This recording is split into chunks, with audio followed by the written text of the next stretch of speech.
Hey guys, welcome back to my channel. This week I have a request to fulfill, but first, please subscribe if you haven't yet and click the notification bell to help me keep this channel growing. Now this week's subscriber request comes from Losino2000 and it is Misery, the extreme cautionary horror tale about the price of fame.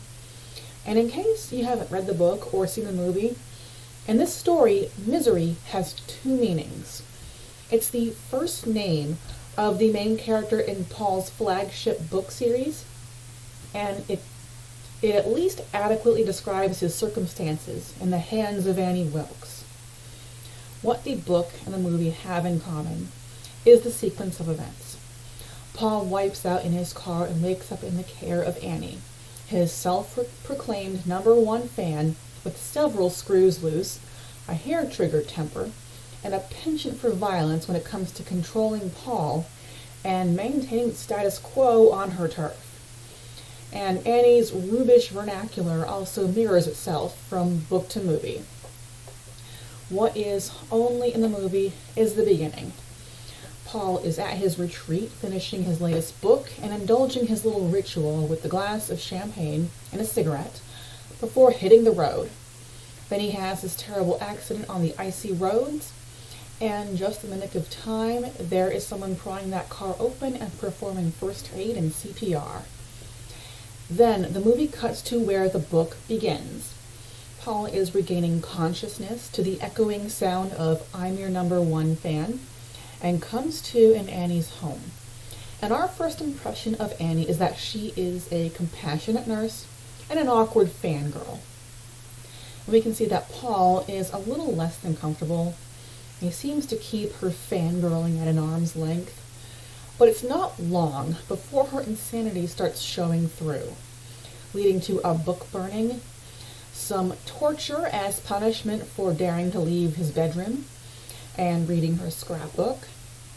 There's also the small-town sheriff who is single-handedly investigating Paul's disappearance, including reading his books, following his tracks, and finding his abandoned car with the pry marks, and then being shot dead just as his investigation leads him right to Annie.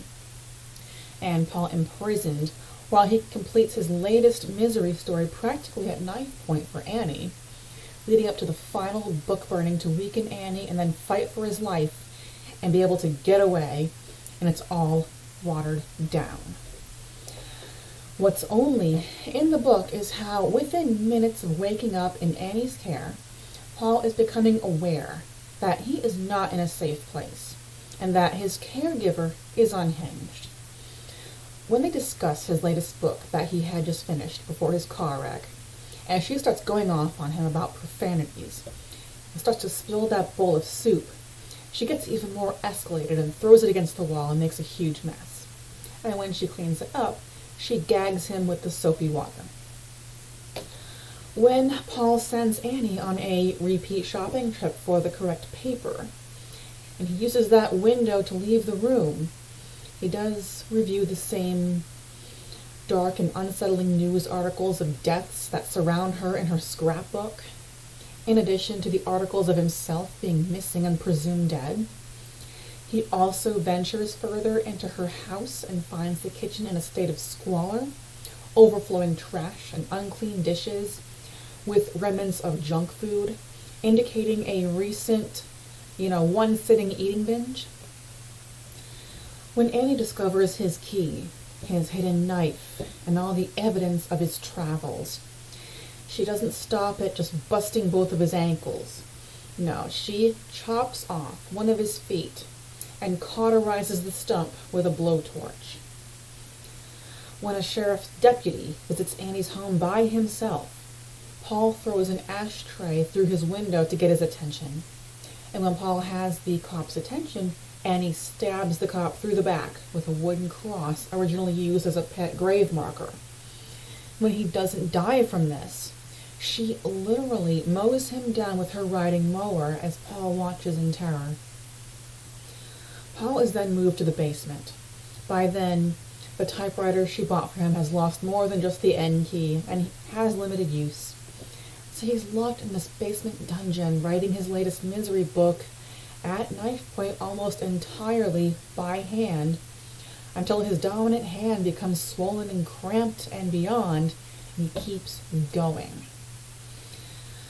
Later on, 2 more cops show up to question Annie about Paul and the deputy who recently disappeared. But Paul plays nice and doesn't do anything to draw their attention. He keeps quiet and finishes writing the book, leading to the fight for his life and for his freedom, including such fighting styles as gag your opponent with burning paper and bludgeon and strangle them to death. But it's not over.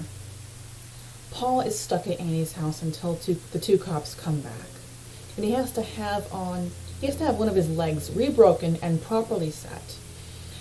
And he has long-standing PTSD, and Annie is never far from his mind.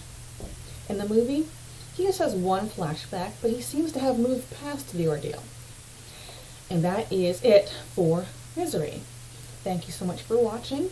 I hope you enjoyed, and please leave a comment and smash the like button. And rejoin me next week for Gone Girl.